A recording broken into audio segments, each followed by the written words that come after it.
البدر علينا من ثنيات. و حالا می رسیم به دعوت نمودن طفیل ابن عمرو دوسی رضی الله تعالی عنه در میان قومش. ابو نعیم از محمد ابن اسحاق روایت نموده که گفت پیامبر خدا صلی الله علیه و آله و سلم با وجود اذیت و اعراضی که از قوم خود میدید آنان را نصیحت میکرد و آنها را به سوی نجات از آنچه در آن قرار داشتند فرا می‌خواند. و قریش هنگامی که خداوند دستشان را از پیامبر اکرم صلی الله علیه و آله و سلم باز داشته بود، مردم را حتی کسانی که از عربها به آنجا می آمدند از ملاقات با وی برحذر می داشتند. طفیل ابن عمرو دوسی می گفت وی به مکه آمد و پیامبر خدا صلی الله علیه و آله و سلم در آنجا سکونت داشت. مردان از قریش نزد وی آمده با او گفتند ای طفیل. و طفیل مرد شریف، شاعر و خردمندی بود.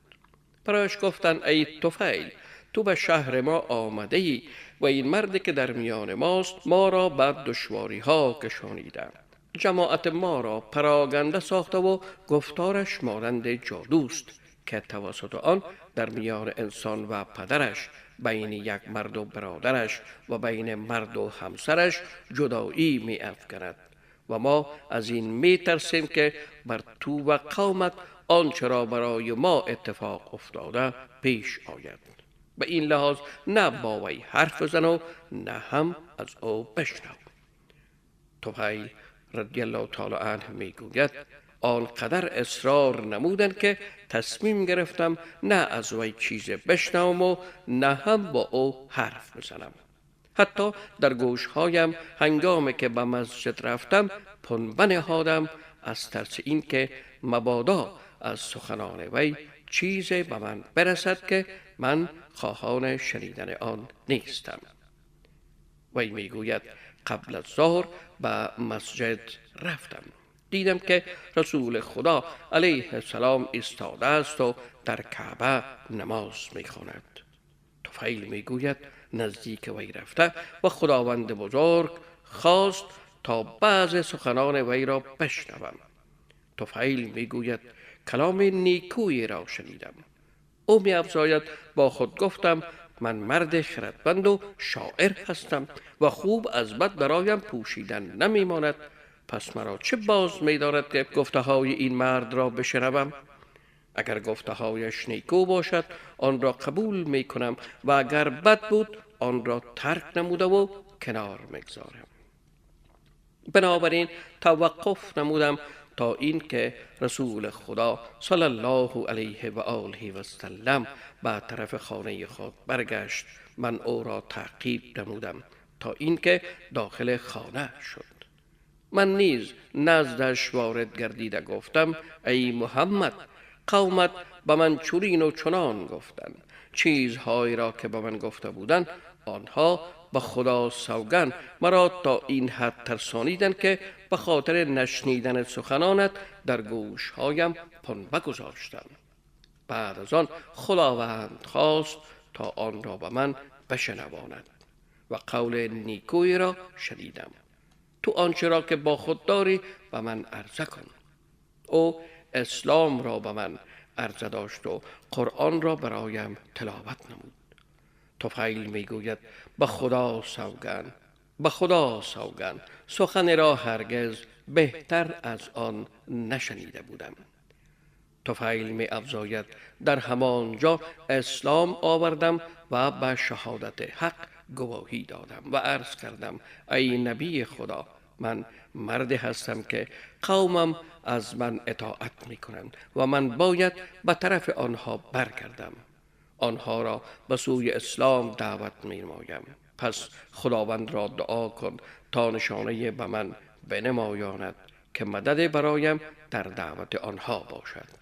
طفیل می گوید پیامبر اکرم علیه السلام فرمود بار خدایا برایش نشانه و آیه بگردان. طفیل می گوید آنگاه من به طرف قبیله‌ام بیرون رفتم تا اینکه به گشادگی در میان دو کوه که از آنجا قریه برایم معلوم می شد رسیدم. در همین جا نور در میان دو چشمم یعنی در پیشانیم مانند چراغ پدیدار شد. گفتم بار خدایا این را در غیر رویم ظاهر بگردان، چون می ترسم آنها گمان کنند که این عذابی است که در رویم به خاطر ترک دین آنها واقع شده است. می گوید آن نشانه در سر تازیانه هم جای گرفت و اهل قریه آن نور را در تازیانه هم می دیدن که چون قندیل آویزان به خود شکل گرفته بود. این در حالی بود که من از آن گشادگی به طرف آنها پیاده می رفتم تا اینکه نزد آنها رسیده و در میانشان قرار گرفتم. هنگامی که پایین می رفتم پدرم که مرد بزرگ سالی بود نزدم آمد. گفتم ای پدر از من دور شو، چون نه تو از من هستی و نه من از تو. پرسید چرا ای فرزندم؟ گفتم اسلام آوردم و پیرو دین محمد صلی الله علیه و آله و سلم شدم. پدرم پاسخ داد دین من نیز همان دین توست. بعد از آن غسل نموده و لباسهای خود را پاک ساختم و بعد از آن آمد و من اسلام را به وی عرضه نمودم و اسلام آورد. طفیل می گوید پس از آن همسرم آمد، با او هم گفتم که از من دور شو، من از تو نیستم و تو هم از من نیستی. پرسید پدر و مادرم فدایت چرا چنین باشد؟ می گوید گفتم اسلام در میان من و تو جدایی افکنده است. او دفعتا اسلام آورد و دوس را نیز به سوی اسلام دعوت نمودم، ولی آنها بر من تأخیر کردند. بعد از آن به مکه آمدم. گفتم ای نبی خدا دوس بر من غلبه نمودند، بنابراین بر آنان دعای بد نما. پیامبر اکرم صلی الله علیه و آله و سلم فرمود بار خدایا دوس را هدایت فرما، به طرف قبیلت برگرد، آنها را دعوت کن و با آنها شفقت و مهربانی نما. میگوید برگشتم و تا آن وقت در سرزمین دوس بودم و آنها را به سوی اسلام دعوت می نمودم که پیامبر خدا صلی الله علیه و آله و سلم به مدینه هجرت نمود و معرکه های بدر، احد و خندق را پشت سر گذاشت. بعد از آن با کسانی از قومم که اسلام آورده بودند نزد پیامبر خدا صلی الله علیه و آله و سلم آمدم، در حالی که آن حضرت علیه السلام در خیبر تشریف داشتند تا اینکه با 70 یا 80 خانواده از دوس در مدینه ساکن شدم. البدر علينا من ثني